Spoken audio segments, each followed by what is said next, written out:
So Lee Sin mid is actually a strong pick here in patch 11.8. Riot buffed his E cooldown by 2 seconds, going from 10 down to 8 seconds, and it's having a lot of success in the mid lane. Perkz has been spamming it a ton the past couple days here in solo queue, so we're going to be taking a look at one of Perkz' games, take a look at the setup, take a look at how he's playing his Lee Sin mid, so that if you guys want to go into solo queue and try this out, then you'll be all set up and ready to do so. Alright, so we're just on u.gg here, and we can see that Perkz has been playing Lee Sin mid. Even like the past couple hours here, he's been playing it in solo queue, and he's been having a lot of success, like a 25-7 game there, 5-6-4, 9-6-3. So he's not, it's not like he's inting on this pick. He's actually winning a ton with it in this patch. If we scroll down his match history here, we're going to be taking a look at this game, the 13-4-6 game. But as you can see, he's been playing a lot of Gwen mid and a lot of the Lee Sin mid. Just scroll down here even more. We got an 18-5 league game, a 19-6, 6-6. So he's popping off almost every game on this Lee Sin, and he's having a lot of success with it. So let's just run down the build here, run down the complete setup that he's running. Okay, so it's going to be the Conquer here with the Triumph, the Tenacity, the Coup de Grace, Resolve secondary with Bone Plating and Overgrowth, because when you take the Bone Plating and you also have, your W shield there, it's going to be very difficult for the enemy to actually like out trade you early on, especially if you're up against like a melee mid laner. So the Bone Plating there just gives you a ton of durability, double adaptive with armor, because he's up against Talon in this game. And then the complete build, start off with a Doran's Blade there, go into an Eclipse first, Edge of Night second, and then he's going Ravenous Hydra third. I'm pretty sure like a lot of players are also doing like Sterix third right now on their Lee Sin mid, and some are even doing like a Prowler's Claw Rush instead of the Eclipse. But this is the setup that Perkz is choosing to run, and it's taking E level 1 there.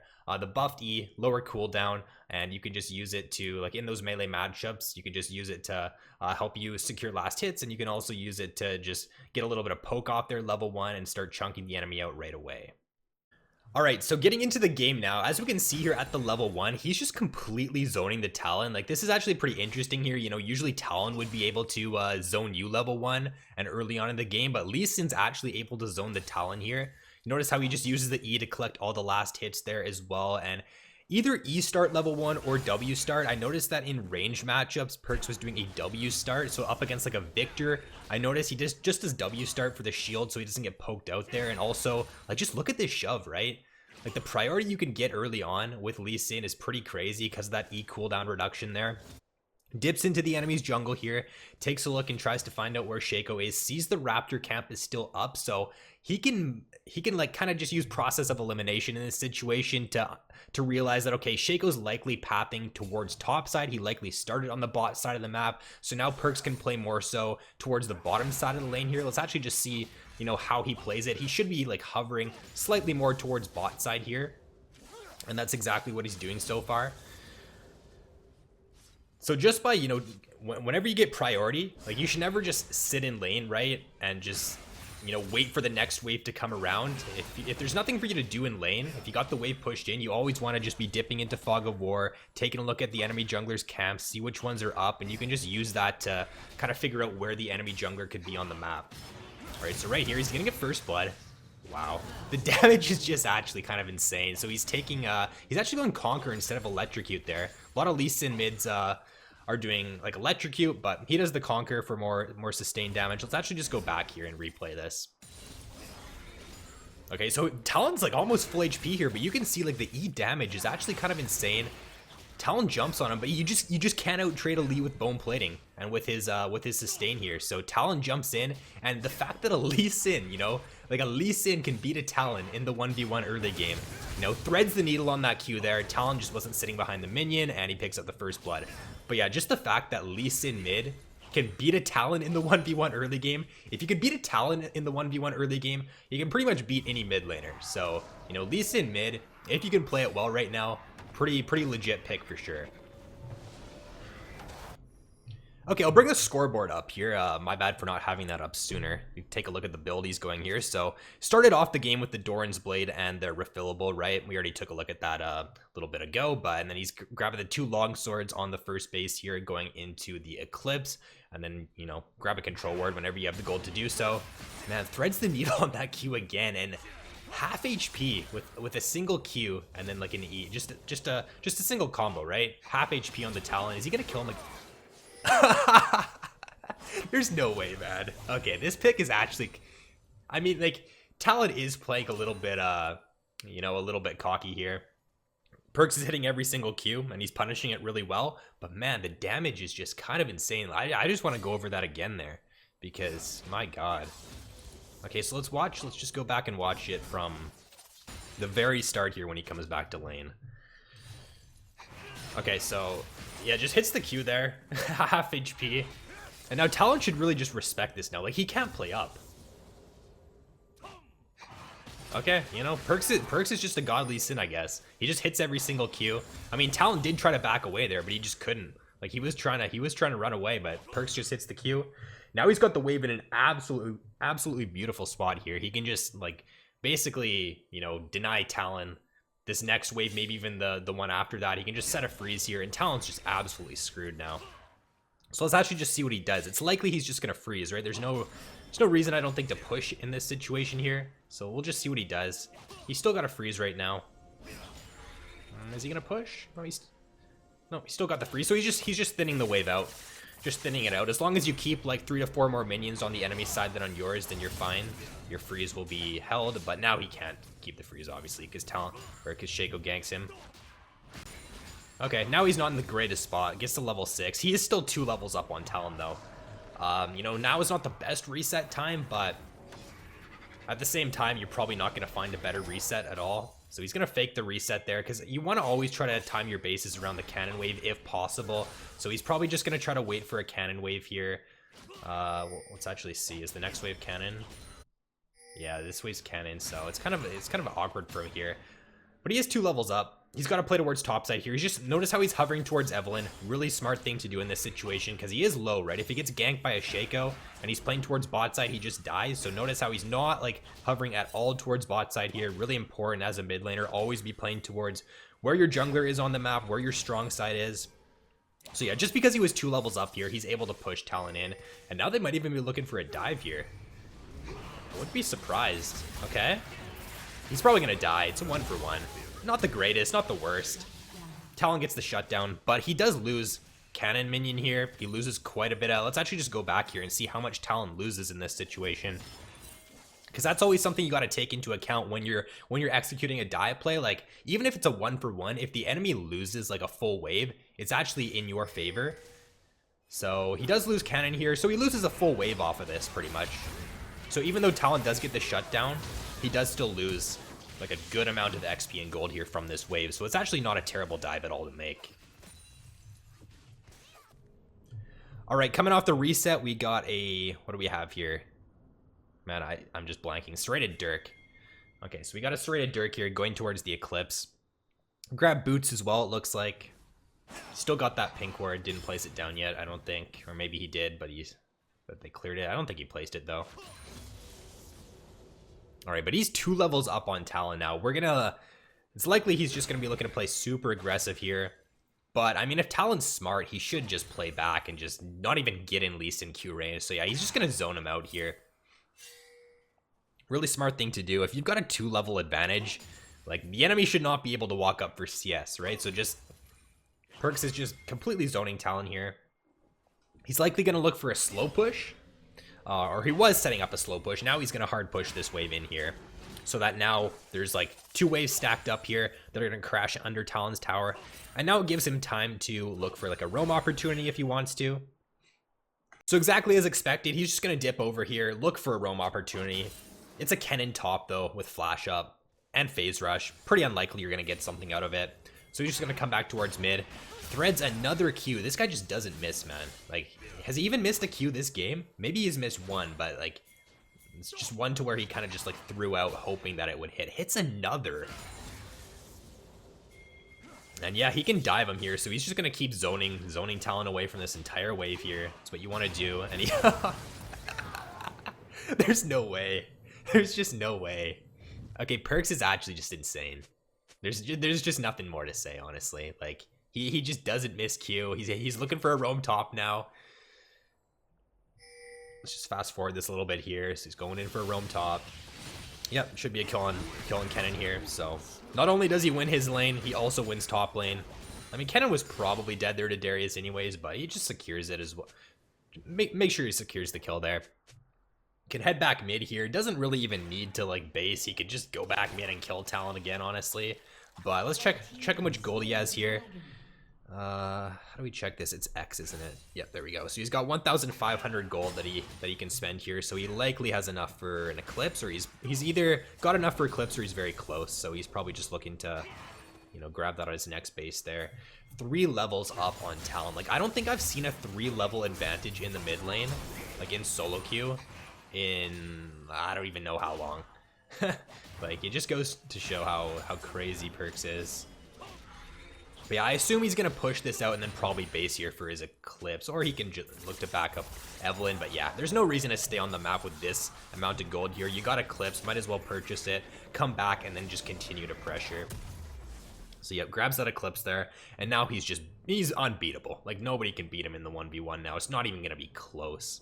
So he's just insanely strong here. Alright, so back in lane, just looking to push things out.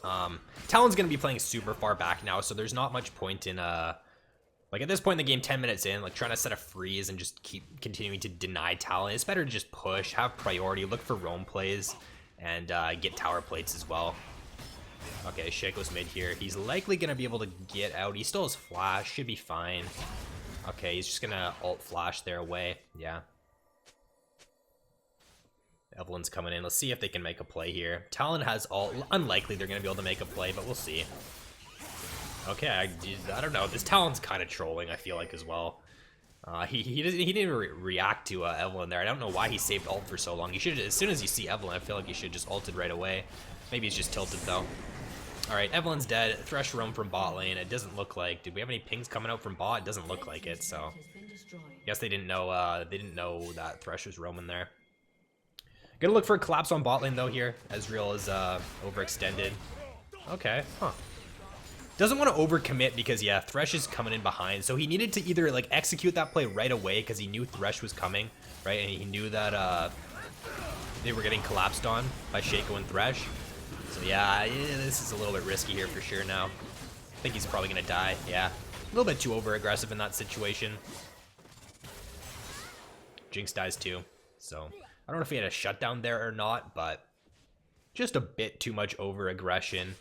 They knew that like Shaco and Thresh were gonna rotate over here, so the smart play probably just would have been to, you know, back away in that situation. Don't give up any kills for free when you have this much of a lead. But honestly, with how fed he is at this point, it really doesn't matter that he ends up dying there.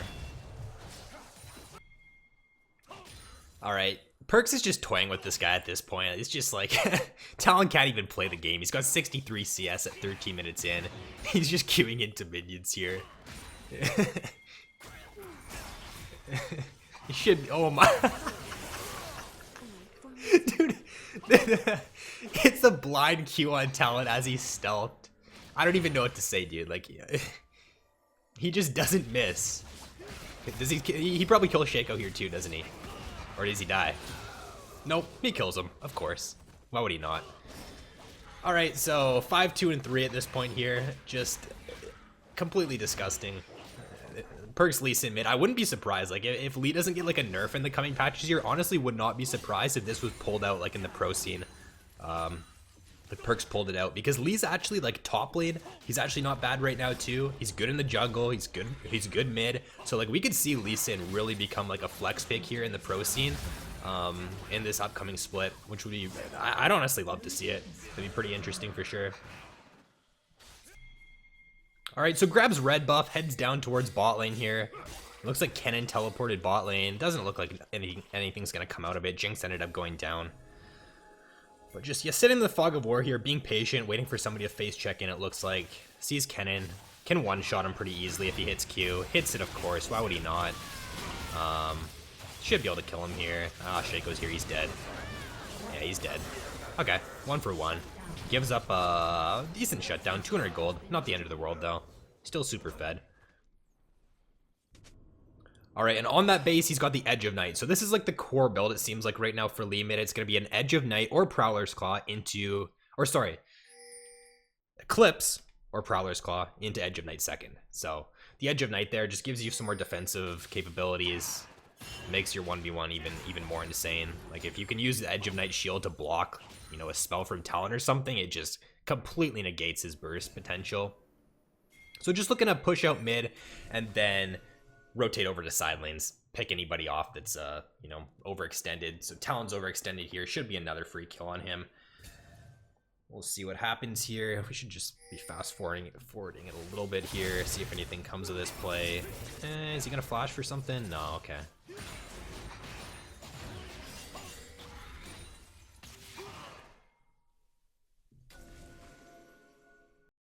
So it looks like there's 2 kills coming up here on the timeline, so we'll just see what happens.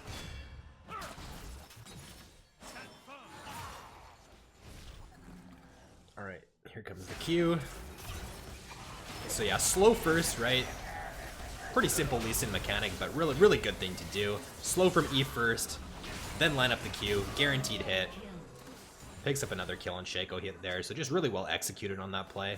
No reason to rush the Q, right? You can just get right up on top of the enemy, slow them, then line up the Q. You don't need to make, like, you know, crazy mechanical plays every time, throwing out blind Qs, you know, hoping that they hit. So that was just really well done there. So yeah, at this point here, the game should pretty much be over, but to continue to extend your lead, do exactly what he's doing right here. Dip into the enemy's jungle, take the enemy jungler's camps, right? Just suffocate the enemy team when you have an advantage like this, especially as a mid laner, right? Shove out waves, go into the enemy's jungle, take as much as you can away from them to just prevent any sort of chance of them getting back into the game. Because if Shaco doesn't have any camps to farm, right, he's going to be stuck, you know, level 11 for a pretty long time. All right, let's just fast forward a little bit here as well. So yeah, push mid, right? You can see just rinse and repeat. Push mid, look for a pick off in the side lane. Kennen, he might be able to find him. So yeah, he's gonna find Kennen here. I don't know why Jinx moved up like that so far. Has to burn flash. But yeah, tags him. Waited for the Braum Q to hit, then throws out his Q. Guaranteed hit there. Gonna come over, do the dragon. Or he doesn't even need to stay for the dragon. Evelyn can just take it, so push mid.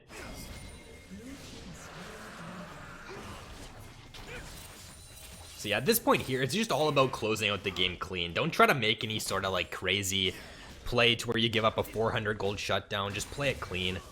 Set up objectives. You got Baron coming up in 30 seconds here. Doesn't look like on the timeline they ended up taking Baron this game, but that could be a potential play.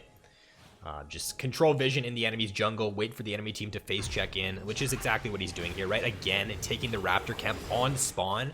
So he likely timed that Raptor camp spawn, honestly. Or maybe he was just sitting there waiting for them to spawn, but regardless, takes the Raptor camp on spawn. So he's taken 2 camps away from Shaco now, just completely suffocating him. Any chance of the enemy team getting back into the game here. Rotating over towards top side, trying for another pick on the Kennen here. All right, that was like, I feel like that was one of the first Q we missed the entire game. All right, gonna get a reset. Let's check the gold here. So he's sitting on 3,000 gold. So he is like, you know, playing it a little bit risky here, staying on the map with this much gold. He was channeling his recall there, but then Braum and Darius tried to, you know, look for a pick, so he stopped it. Okay, nicely done. Q's onto the minion there to get behind the Thresh, kicks him back into his team. Really well done there. And then yeah, now we'll see what happens here. Does he look for a reset? He's got so much gold. Looks like they might just play for another dive here. So he's trying to look for a flank angle. Gets in behind. Oops, slowed it down too much.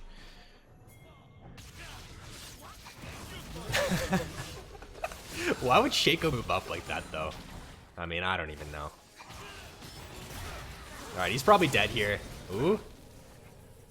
The limit test? Okay, yeah, he's dead. A little bit too over-aggressive there.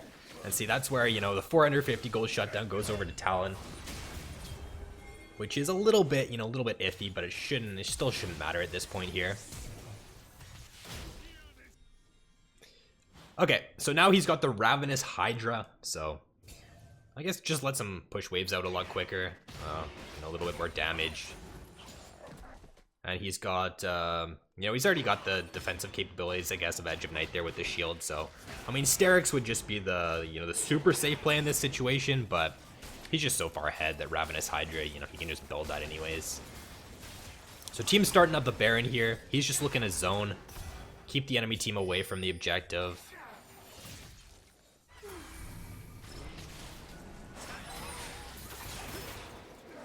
Alright, team's still on Baron. It's actually kind of risky if Shaco was around. He could steal.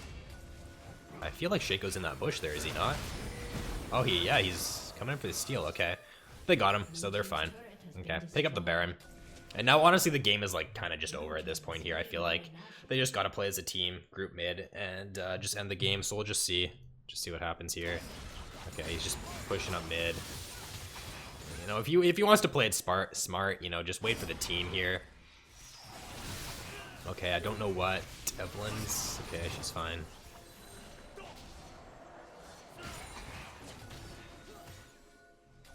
Rotate to bot side here, probably.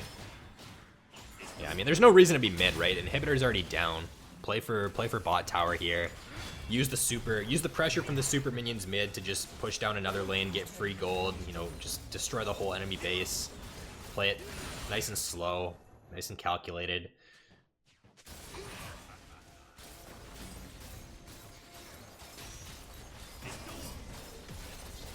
The enemy team just can't really even move up here at this point. They're going to take this inhibitor down.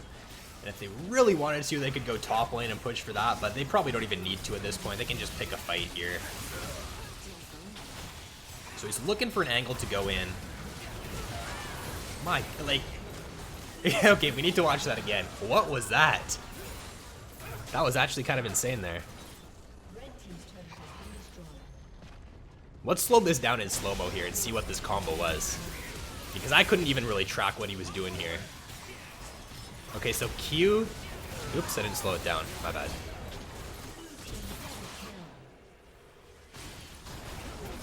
Okay.